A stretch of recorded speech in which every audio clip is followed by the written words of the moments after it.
Section 11-2, Part 3. Using angle congruence to justify parallel lines.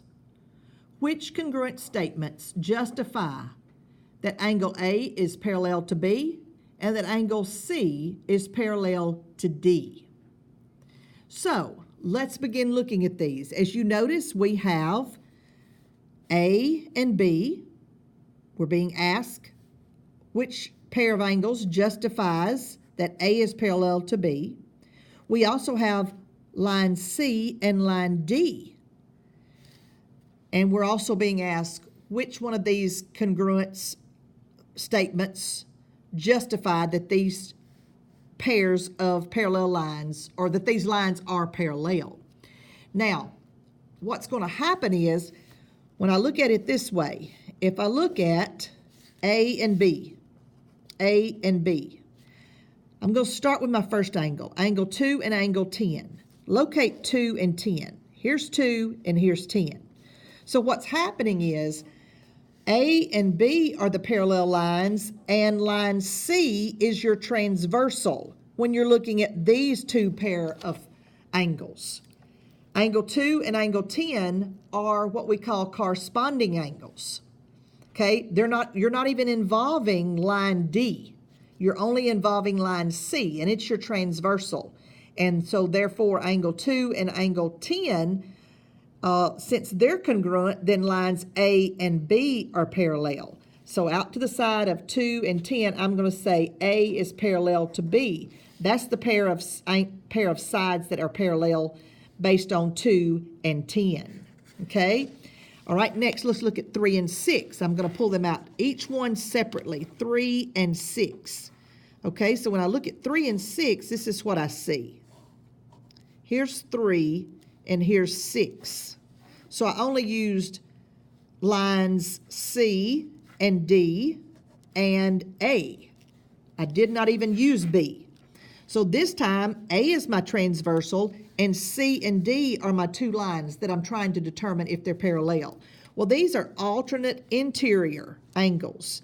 And since we know that alternate interior angles are congruent, then C and D are congruent. So for angles 3 and 6, we're going to say C is not congruent, but parallel. C is parallel to D, D. That's a D right there. C is parallel to D.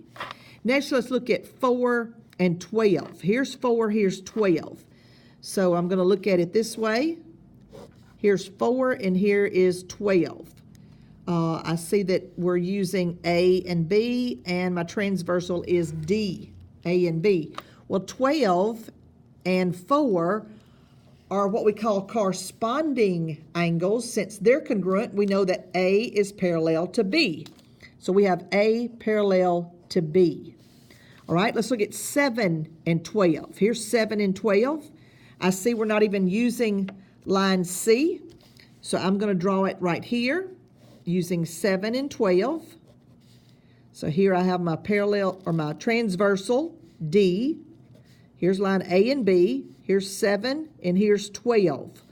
These are alternate interior. They are congruent. So if alternate interior angles are congruent, then these two lines are parallel.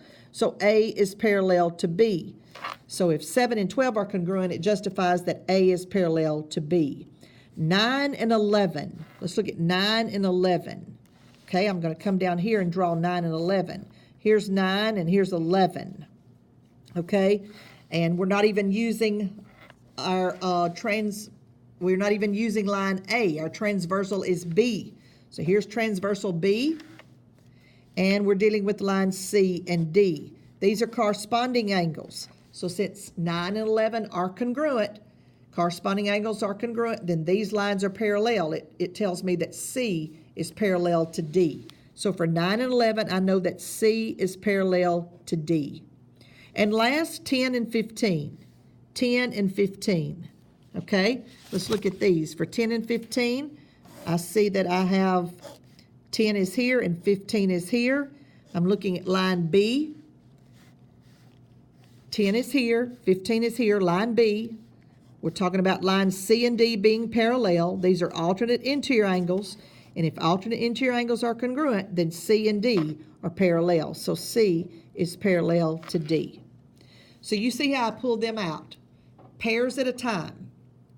And I had to determine which line was the transversal and which two lines were the parallel lines that were trying to be determined that they were parallel based on the given information.